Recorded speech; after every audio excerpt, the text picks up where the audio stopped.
Another day another blog 12th Feb 2026। रास्ते काफी clear है। जब रास्ते क्लियर होते हैं ना तो ड्राइव करना भी कंफर्टेबल लगता है, चाहे वो कितना डिस्टेंस क्यों ना हो।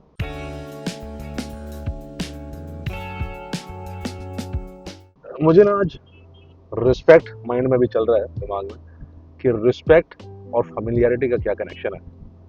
ऐसा क्यों होता है कि यूजुअली जो लोग हमसे फेमिलियर होते हैं वही हमारी डिसरिस्पेक्ट करना चालू कर देते हैं। नोटिस किया होगा आपने भी, है ना। यूजुअली बाहर वाले डिसरिस्पेक्ट नहीं करते हमारा, वो लोग करते हैं जिनसे एक्सपेक्टेशन नहीं थी, है ना। हम बोल देते हैं अरे यार इससे तो उम्मीद नहीं कर रहा था मैं कि ये ऐसा करेगा, ये ऐसा करेगी। ऐसा क्यों हो जाता है?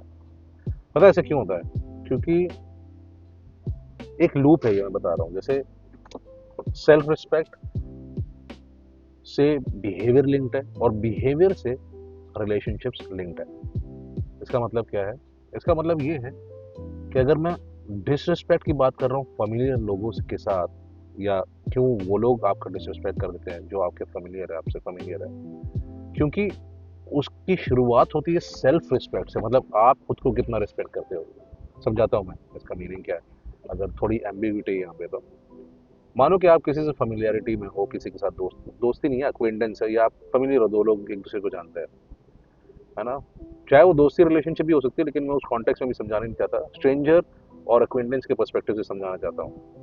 आप किसी के साथ बहुत फेमिलियर हो, आप उठते बैठते हो, शायद उनके साथ ट्रैवल भी करते हो, खाते पीते हो, है ना, और ये आप डेली करते हो, तो एक कंफर्ट सा सेट हो जाता है दोनों के बीच में।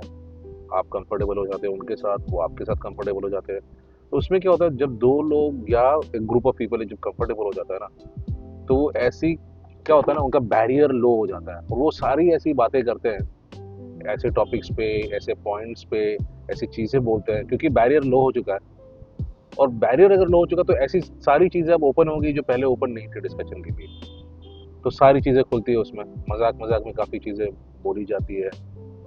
तो जब बैरियर लो हो जाता है ना आपका किसी के साथ, तो उसमें बहुत बार आप क्या करते हो कि सामने वाला जो कुछ भी बोल रहा है या उसके जो जो भी एक्शंस है, आप उसको टॉलरेट कर लेते हो सकता है एक जमाने में जो सामने वाला बोल रहा है, एक जमाने में उसी चीज से आप बहुत ज्यादा चिढ़ रहे हो, लेकिन अभी क्योंकि ये इंसान बोल रहा है तो आप हंस भी देते हो जोक की तरह, कह रहे हैं मजा आ गया। और वैसे ही धीरे धीरे धीरे धीरे ना आप अपनी बाउंड्रीज को भी स्ट्रेच करते जाते हो, क्योंकि फेमिलियरिटी है। तो फेमिलियरिटी इटसेल्फ एक इशू नहीं है। हम बोलते हैं ना, फेमिलियरिटी ब्रीड्स कंटेम्प्ट। मतलब जब बहुत ज्यादा किसी से फेमिलियर हो गए तो कंटेम्प्ट आ जाएगा, एक खटास आ जाएगी रिश्ते में। तो familiarity itself is not an issue, उसमें कोई प्रॉब्लम नहीं। प्रॉब्लम है हमारा बिहेवियर और हम कितना टॉलरेट करते हैं, क्योंकि हम बाउंड्रीज को गिरा देते हैं साथ साथ।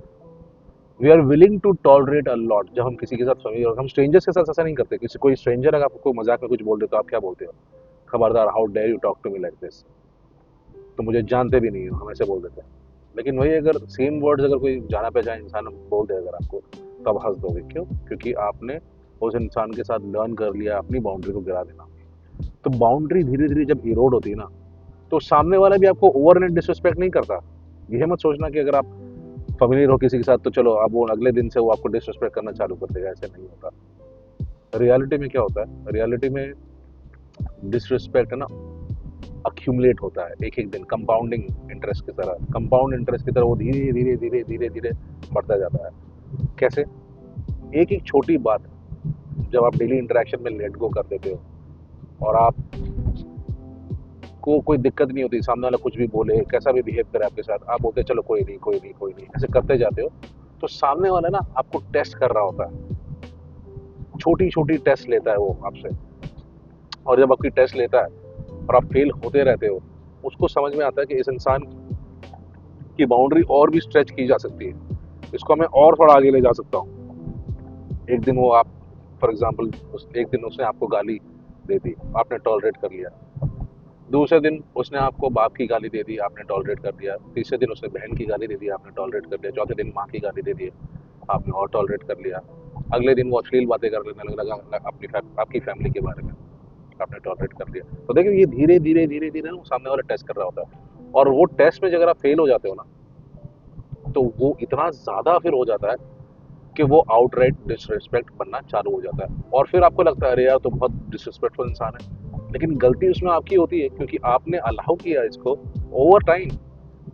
ये करते करते करते करते करते करते इतना ज़्यादा हो जाता है कि आपको ख्याल नहीं आता कि कभी डिसरिस्पेक्ट में बदल बदल गया। इसीलिए बहुत इंपॉर्टेंट है ये कि जब भी आप किसी के साथ फेमिलियर अगर हो तो जो स्मार्ट अडल्ट होते हैं, एजुकेटेड अडल्ट होते हैं, समझदार इंसान होते हैं, वो ऐसा नहीं करते हैं। आप स्मार्ट अडल्ट को देखो, उनसे सीखो वो क्या करते हैं। वो ऐसे सिचुएशंस में ना वो पहले इंस्टेंस में ही रोक देते हैं, पहले इंस्टेंस में ही बोल देते हैं कि भाई please don't cross your boundary, मुझे ये सही नहीं लगा जो तुमने बोला। चाहे जितनी भी फेमिलियरिटी हो, जितना भी कंफर्ट हो, आप जितना भी साथ में उठते बैठते हो, जब ये शुरू होता है ना तभी, सॉरी हल्का सा बम्प आया था ना तो कैमरा थोड़ा हिल गया। जब भी ऐसा शुरू होता है ना तभी वो काट देते, रोक देते, बोलते हैं क्या कि भाई ये जो तरीका ना तुम्हारा मेरे से बात करने का, जो तुमने मुझे बोला अभी मुझे सही नहीं लगा, इसको तुम मेहरबानी करके बंद कर दो, हो गया अभी तुम्हारा, ठीक है। उससे क्या होगा, वो जो टेस्ट, वो इंसान आपकी पहली जो टेस्ट लेता है ना, वाइवा लेता है, छोटी वाली, वाइवा बोल लो या छोटी वाली क्लास टेस्ट ले लो, उसी में आप पास हो जाते हो। तो सामने वालों को चमक जाता है कि भाई ये इंसान के साथ मुझे पता है कि अब मुझे क्या करना है क्या नहीं, क्योंकि इसकी बाउंड्रीज क्रॉस नहीं करने देगा मुझे ये। चाहे सामने वाला कॉन्शियसली कर रहा हो या अनकॉन्शियसली कर रहा है, जानबूझ के कर रहा हो या जानबूझ के नहीं कर रहा, मे भी उसकी फितरत है, उसका नेचर ऐसा है, ऐसा धीरे धीरे करना। तो लेकिन अब उसको आपने बता दिया कि भाई दोस्ती यारी अपनी जगह, फैमिलियरिटी अपनी जगह पे है, लेकिन अपनी लिमिट क्रॉस मत करना, अपनी लाइन क्रॉस मत करना। अगली बार जब आप किसी से मिलो, चाहे आपके फ्रेंड्स हो, फैमिली, कॉलीग्स, एक्सटेंडेड फैमिली हो, ये मत सोच लेना कि अगर मैं ऐसा करूँगा, हाँ, अगर मैं लाइन ड्रॉ इमीडिएटली स्टार्टिंग में ही कर दूंगा तो उससे मेरी फैमिलियरिटी ख़त्म हो जाएगी, रिश्ता ख़त्म हो जाएगा, रिलेशनशिप टूट जाएगी, लोग मुझसे बात नहीं करेंगे, लोग सोचेंगे मुझे बहुत एटीट्यूड है, मैं ऐसा हूँ वैसा हूँ, ब्ला ब्ला। तो इन सारी चीज़ों का डर मत रखना, क्योंकि ये तुम्हारे अंदर की मनगढ़ंत कहानियाँ हैं जो तुमने ख़याली पुलाव पकाया है। और अगर नहीं भी पकाया और ऐसा सच में हो भी जाता है, अगर तुमने अगर किसी को बोला कि भाई ऐसा मेरे साथ बात मत करो, ऐसा ऐसे ऐसे ऐसे जोक्स मत करो, चाहे वो किसी भी टॉपिक पे हो जो तुम्हें अनकंफर्टेबल करता है, और अगर तुमने बोल भी दिया और सामने वाला अगर बुरा मान भी गया और अगर रिलेशनशिप तोड़ भी देता है तो भी सही है, क्योंकि ऐसे रिश्तों की कोई ज़रूरत नहीं है तुम्हें, जहाँ पे ऐसी फेमिलियरिटी की तुम्हें ज़रूरत नहीं जहाँ पे तुम्हारा नुकसान हो, जहाँ पे तुम्हारे स्टैंडर्ड्स गिरे। तो remember, maintaining boundaries is equal to maintaining standards. अपने स्टैंडर्ड्स गिरने मत दो, अलाउ मत करो कि कोई तुम्हारे स्टैंडर्ड्स के साथ छेड़खानी करे। और याद रखना, जिसको रुकना होगा ना वो इन सब चीज़ों के बावजूद भी रुकेगा, और जिसको जाना होगा ना तो वैसे भी जाएगा, ठीक है। तो बस ये छोटा सा थॉट था फेमिलियरिटी को लेकर। लूप याद रखना, सेल्फ रिस्पेक्ट से बिहेवियर लिंक होता है, बिहेवियर से रिलेशनशिप्स लिंक होती है। इसका पहले ख्याल रखना जब रिस्पेक्ट एंड बाउंड्रीज की बात है फेमिलियर लोगों के साथ। चलो मैं ऑलमोस्ट पहुंचने वाला हूँ, मिलूंगा अगले वीडियो में, और तब तक के लिए जय हिंद।